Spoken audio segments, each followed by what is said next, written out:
Ladies and gentlemen, theys and thems, welcome to the stage, the CEO of the agency, the icon, Ricky, and the one and only, it's not shady, it's just fierce, star of the upcoming Cats, the Jellicle Ball opening on Broadway this spring, the pioneer, Junior, LaBeija. Opulencee.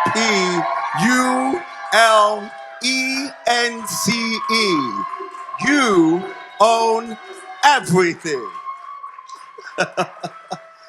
Have a seat, darling. Welcome to OTA, you guys.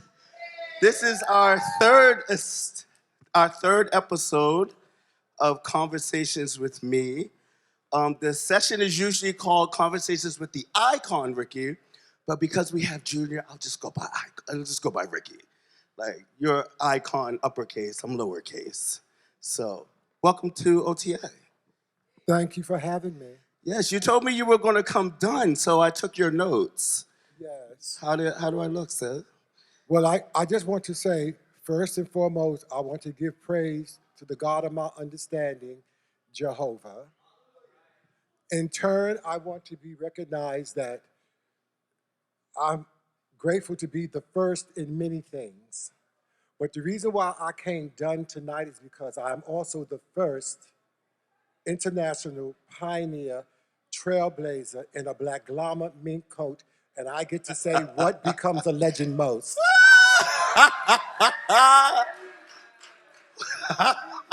I'll see your mink and I'll raise you Beaumont. Yes. Yeah, like I said, pioneer, but I got my shit too, so you know. Of course, darling. So wait, everybody knows Junior. For a lot of us, ballroom started with Paris is Burning. And y'all seen Paris is Burning?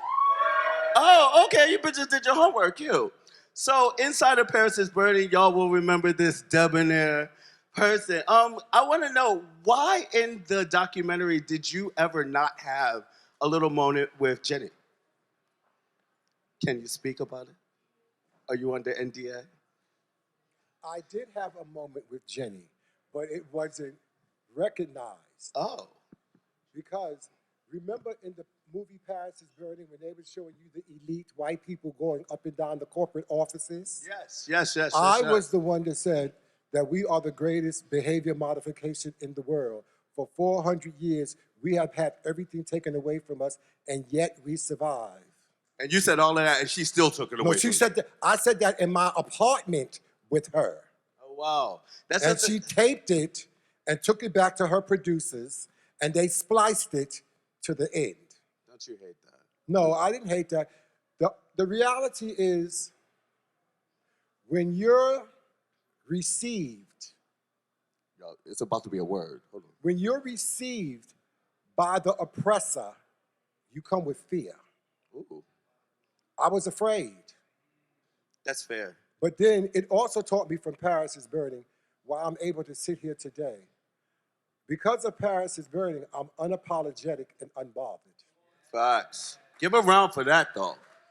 Because a lot of people from that era might not have ever saw the opportunity or the time that we live in today. And you are literally walking, living proof of possibility, endurance, and sticking to your shit. Inside of Paris is Burning, did you have a category before you became a commentator in the scene? Nostalgia. Nostalgia, that was a category? Yes. Explain it. Well, I can't say that you remember. I came to the ballroom scene in the 70s. And the 70s was the ballroom scene for what is now called transgenders or female impersonators or drag queens, you know, cross-dressers. So the balls was predominantly for them. Crystal LaBeija, the founding mother, was in the Queen, which was an all-white ball. And she went to the ball with the understanding that because of being androgynous and naturally feminine, that she would be accepted in the pageant. But she had to learn in front of thousands. There was one rule that you had broken. What was the rule? You were black. Oh, wow. Has anybody seen The Queen? Yeah, I think that's where we got that moment from Crystal. Yeah. Were you guys close, you and Crystal? Of course. Yeah. with the understanding, see, in the 70s, I was a teenager. And when I say teenager, I was 14. And because of a domestic violence that happened in my home where my sibling attacked me and I defended myself, I decided to leave the home because in the hood where I come from, once you bust somebody's ass, you don't sleep with them. So I left. That's a story for a lot of y'all. It just had Valentine's Day just went past. Yes. And I know a lot of y'all have that unread text in y'all's phone. So after you became a commentator in the scene, I have a question about ballroom. So in my era of ballroom, of course, you've seen things change. You've adapted, of course. What was the scoring system like in Paris is Burning? Because now we have chops. You guys didn't have chops back then. Or did you have chops? No, we had a system that, depending on the amount of judges, from 1 to 10, whoever scored the highest score between all the contestants, then that would be the winner. I developed the system 10 across the board because I was watching the Olympics when Nadia Comaneci won in exercise. So you came up with that? Yes. Y'all can add that to Black History Month. Another invention. So that's where it tends across Nadia the board comes Comaneci from. got 10s across the board. She was from Romania, an underworld country, came to Olympics, turned everybody out, 10 across the board, just like we come from a subculture, underculture, turned everybody out, and they claimed that the art was theirs. Well, you know how that goes. You got a top shelf kind of thing. So after... It's not that it's top shelf. We have to remember, in ballroom, for those of us that was there, ballroom was a grooming school, a charm school for you to hone your skills to go out into mainstream and become a productive member of society. Right. Now they want to interpret that ballroom is a bunch of Jenny Craig, Weight Watching, Pledge, Dust Mopping, Swiffle Sweeping, Break Your Back queens that want to fight each other for tens. Tens, mind you. And let me say something else to make it real clear about the time period that we live in. Because of sexual orientation and gender and cultural appropriation and affirmation, we have become twisted. It amazes me how I go to affairs and see 100 men judge women, Ooh. and only 2 girls get to judge anybody else. Ooh. But nobody want to say nothing because it's easy to put Junior out the ballroom. I'll be damned. But they do. Because it is important to understand that we did not arrive, we did not evolve, we existed, we coexisted. I come from a woman. I came through the birth canal. So I ate vagina before I did other things. You was eating the box? That's how I got out here. Junior, calm the like. Wait, no, keep it down. Y'all not gonna work, Junior. You came to OTA to talk about eating box? Like, what are That's we doing? how I came out. Give it up for Junior out here tearing the box out. What happened? Take them through there. Take them through there. Yes. The cradle. That's how you got that beard. The cradle of civilization. The cradle of civilization is a woman. No, I know all of that, but that don't mean I gotta go. No, you may know of, but let me tell you how you know I ain't never ate no box. Yes, you did. I ain't eat no box. Then you was a cesarean birth?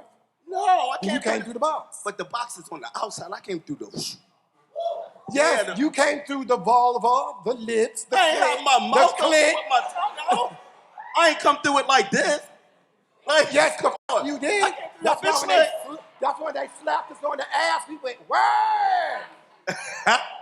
You out here eating box. I don't even know where to go from there. Like, I'm not saying literally eating box at birth. Yeah, I know what but you meant. I have eaten box. I'm a lesbian. Oh, Suki, Yeah. Suki. All right, let's get off of that because I went down to Florida, honey. Yeah, well, as a woman, I'm not going to go there with you. No. So wait, how being able and fortunate and like just blessed enough to, a lot of us don't see or exist in spaces where we can see the change. One thing I loved about moving to New York was that it was always new. There was always something happening. How has ballroom, what has the change been like for you to watch in real time? Social media, existence, like the evolution of us. Ballroom coexists with the challenges that the time period presents. Yeah, Um, social norms in this. the categories. When you went to a ball back in the 70s, it was only 4 balls a year and maybe 10 categories top. Can I say something for you? He said 4, y'all. Stop with all these balls. Like it's like 7 a week. Nobody, just a note from Junior. So when you was preparing for a ball, you put your creativity, you put your imagination, you put your time in, you put the effort in. Nowadays, you go to a ball, you have 17 judges. Oh, Do the math. take them through there. You have 17 judges from 17 prominent houses.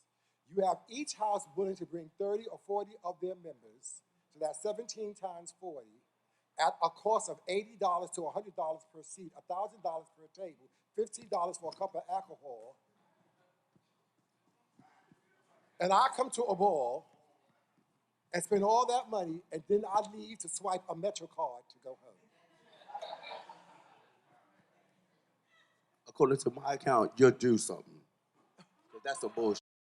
That's what we see. Yeah. And then we see favoritism. Don't get me going on it. Like, No. It's not only favoritism that's a stigma in ballroom, but colorism. everybody good? You asked me Turn about, to your neighbor You and asked say- me about ballroom. That's what happens. Well, ballroom was in essence depicting social norms. I think that as we've progressed with language, sexuality, and our existence, it's very challenging to actually talk about the traditional concept of a lot of our categories. And I think that that's why it's difficult for certain people to assimilate. See, I'm glad we're having this conversation. Me too. I want to bring clarity. Ballroom was an act of resistance because we wasn't allowed to go no other place to act up. Facts. You see, the white gay elite was acting up in the village. The Harlem gay elite was acting up in our after-hour spot. We were in our after-hour spot, pop, dipping, and spinning with our uncles, our aunts' boyfriends, the pastor's son. So we had secrets. That's why we gave balls in the middle of the night, and we knew to flee in the morning because when they got up to go to church and beat a tambourine and you saw your son in a beehive With bamboo in a feathered back piece in a Las Vegas show hotel shimmying, and you in the church singing "How Close Thou Art." Pepper said, "My mother burnt the fur coat." It wasn't just peppers. It was, see, you know what saved ballroom right now? What's that? If they had Apple iPhones back in the Y'all 70s, would have been ruined. What? Y'all would have been over if What? they had iPhone. Social media would have What? took y'all out. And like I was sharing earlier in an interview, I come from the culture of poverty. I'm not sitting here promoting that I had it like that. No, I did not. Yeah, facts. I had to exist in thrift shops, buy a shirt for a quarter, a pair of pants for 50 cents, have them tailored to me, have them clean and line them up because I had to become a productive member of society daily. Yeah. I had a poor diet because I was not accustomed on my own to eating nutritiously. See, nowadays we have social media terms for all that. No, We call nowadays, that dog, upcycling. let me tell you about the mindset. The mind. I know I'm done. There's no doubt in my mind that I'm done. I know I have $2 over lunch money, but I will go home inside of the bodega and look at the Little Debbie section and ask him, where is the strawberry shortcake? Okay. I am not accustomed to London broil and caviar and champagne. I was scared to death if you asked. And when you, I'm gonna give you this example. From the 70s, I went inside of Lord and Taylor's. Lovely. And I saw a bottle of perfume, an ounce. And I walked over to and I picked the ounce up. And I said, how much do it cost? First error. She had her pink cashmere sweater and her pearls around her neck, and she gently turned to me and said, $300. She eloquently told me with the word $300 to put it back down. Unhand that perfume, young lady. And I panned it back down. Because of that moment in time, the house can tell you I have the greatest collections of women perfume. Period, bitch. That's exactly. I'm human. Yeah. However, I am gender non-conforming. And what I mean by gender non-conforming, I wake up with these emotions that I want to be touched, I want to be held, I want to be caressed, not by mink, not by diamonds, not by jewels. I want a living, breathing human being to say, take me through there. Handle me, bitch. I don't need nobody to justify who I am, Ricky, because I can handle standing up straight. I can stand up straight and tall and be all this. But the reality is when you lay me down horizontally in the sheets. Do you do the little 7 when you lift one leg up so the cheek lift up a little bit? No, darling. No, darling. Y'all know the little... So for those people that know me personally and know what I'm about, I am cash and carry. Okay. I have the cash. You are going to carry on. You better talk I'm not buying you no Lucy. I'll buy you a carton. I'm not buying you no nip. Lucy. No. I'm not buying you no nip. I'll buy you a quart. Do you have Do you have a boo? You got a little boo? No. I don't have no booze. Oh, you ain't got because no boo? because and people here can identify. They may not say it, but I'll say it. When you are a public figure. Now with digital technology, I cannot walk around with a gorgeous man and they're gonna click. They're gonna get and you. they're gonna know, oh, he's the top and Junior's the bottom. So what I do is, no disrespect, but it's true, I go to a third world country, take the bus way up the hill. Way up the hill? Yes. To the fresh fruit? Yes. I go way up the hill, and when they look at me and go, Mommy, you want to come? Mommy! Yes, I get that. Beard. Because you look at my beard. I'm talking about the complexity of the mind. They look at my beard. Yeah. Yo, OG, you need a seat? And when they see my nails, go ahead, Mommy.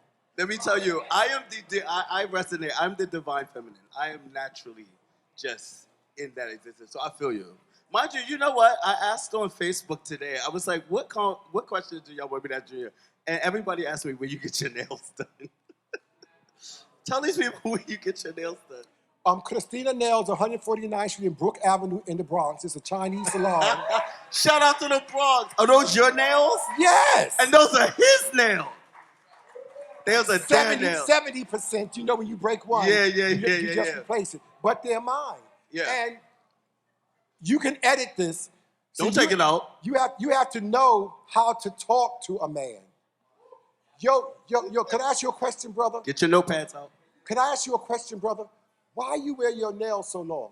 Ball scratches.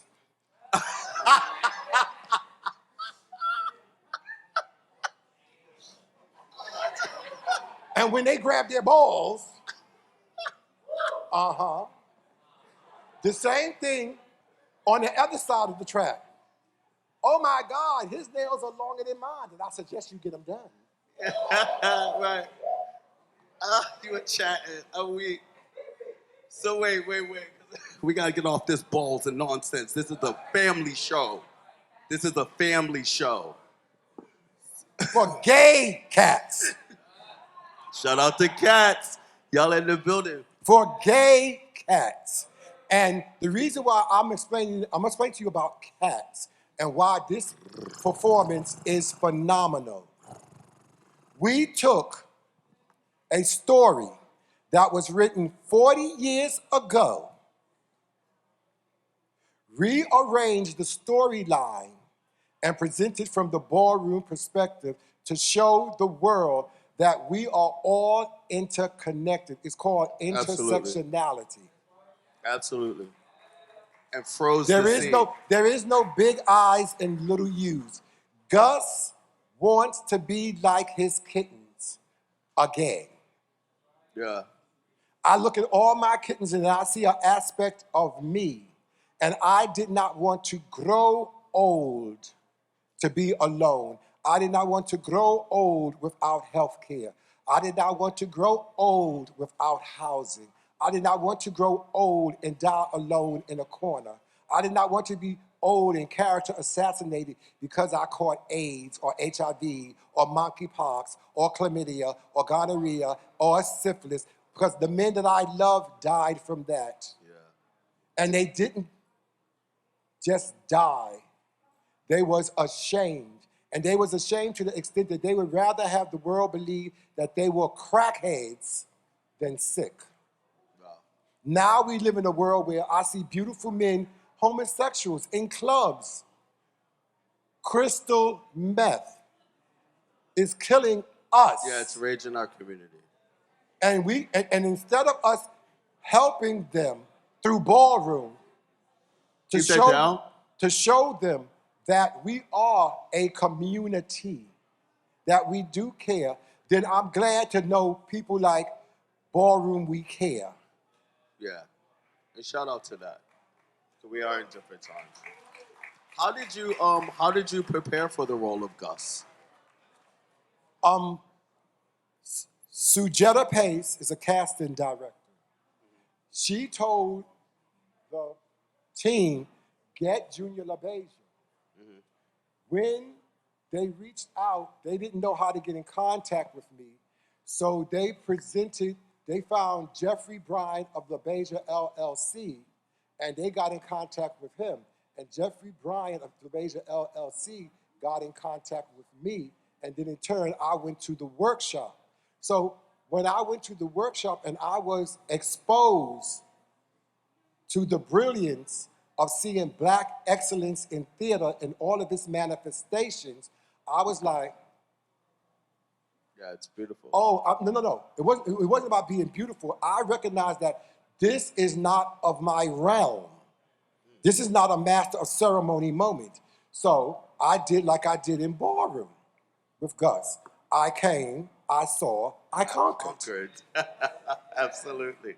And you absolutely do. And I think the show, yeah, give it up for that. I think the show, in all of its beauty, as you know, I'm one of the many assistant costume designers on the project. And yeah, thank you. Yeah, thank you. And our costume designer, Queen Jean, who is like, yes, give it up for my sister. She's actually leaning into just her spirit and taking that and marrying our worlds. And every day I'm just in awe at the artists that I work around and just the fact that we are in that room. And I think that the project is made whole by your presence, Andre's presence. So many of the actors that are in this room that have shared their time and talent, and it just becomes this beautiful cornucopia of just like culture and just brilliance. And it's like every day I go home, yeah, amazingly. It's amazing, amazing project. Where do you see ballroom existing in the next 10, 15 years now that we're at the top of the mountain?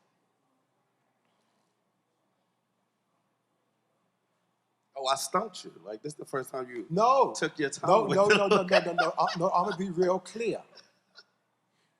Because what I'm saying is tying into something that is I am currently experiencing. Yeah, real time. You know, in the moment. In real time, yeah. Ballroom is a place and a space to hone your skills as an artist. Absolutely. There's a difference between being an entertainer and an artist. Absolutely. So when you are around, when I came into the workshop of cats and I found that I was around gay artists, I realized that my work is still flourishing. Absolutely. Because every one of the artists that is involved in this, through song, through verse, have a voice. Absolutely. And that's what I gave to Ballroom 53 years ago. And you're a voice. still giving it to us. And you're still giving it to us. You are literally a pioneer to a legacy that some people have just gotten on the train, some of us have been on the train, and some people are looking forward to the train. And like from the bottom of my heart, from OTA, from so many people here, you are the mountaintop. And you, my friend, have gotten every flower that can fall. You are the one to all of us. And now in spring, you will be Gus to all of them. Yes. Yes. And But I would like to also add, because it is very, very important that I say this. I thank the cast of Gus that I come early all the time to sit around and to listen and to observe them, because I am learning how to walk through the fear of success. whoa! You murdered that. I am. Absolutely. I mean, and I want to be clear. I am able now, and I do it often, to tell another individual, I'm sorry, I was wrong, I didn't know. I'm here if you need me. And I tell everyone, and I'm dead serious, in my fellowship in the ballroom community. If you know Gus is on stage at the Schubert Theater and you want you $50, a reasonable amount, Very reasonable, very reasonable. you go to the ticket booth and tell Junior that I'm here to pick up the envelope, and the envelope will be there. Absolutely. And I will have you write out a receipt. You gonna pay me, bitch. If you don't have nobody that you can count on and rely on in your darkest hour, I'm gonna share something with you that I learned at 19 years old. I went to fill out a job resume, and a woman of color was sitting at the desk and she handed me the resume. And unbeknownst to me, I didn't know that she was timing me. So I'm doing my name, last name, date of birth, social security number, address, education, first job, second job, skills, training, and then she saw me stop. And I stopped. But I'm stopping. I'm not knowing she's watching. And these are the words that she said to me that changed my life. If you don't have 3 people that can give you a good character reference, change your friends. Okay, I'm not gonna go there. Y'all know my story, child. Like, we gonna go. On the count of 3, I want everybody to join me in saying thank you, Junior. 1, 2, 3. Thank you. And this has been OTA Conversations with me and Junior LaBeija. Thank you.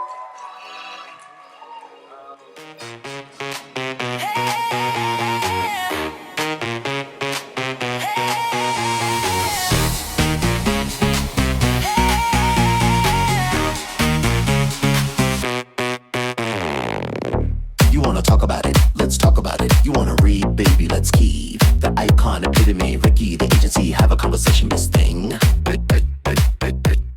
Have a conversation, Miss Thing. Let's have a conversation.